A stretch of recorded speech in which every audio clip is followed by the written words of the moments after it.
देवदेव महादेव को संतुष्ट करने व्रत रखुचे पूजा करुचे ताहा नुहे।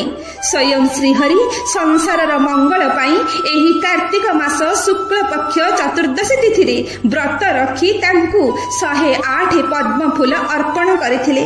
श्री शिव मायारे गोटे पद्म फूल लुचाई देले पूजारे विघ्न न आसु सेथिपाई श्रीहरि भाबिले मते तो समस्ते कमल लोचन बोली कहंती।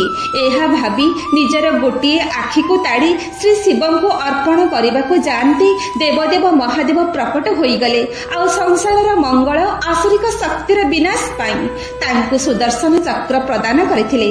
जे सुदर्शन चक्र श्री विष्णु का आयुध तेणु एही कार्तिक शुक्ल पक्ष चतुर्दशी तिथि एही तिथिर आउ एक नाम हेउची वैकुंठ चतुर्दशी।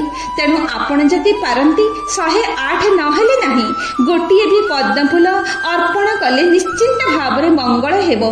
किछि नथिले भी मात्र 5टी बेलपत्र अरख फूल दुदुरा फूल गयस आदि जहा सुविधारे मिलिबो ताहाकु भक्तिर सह महाप्रभु श्री शिव को अर्पण कले एवं तांका पाखरे निजर मन कामना प्रकाश कले।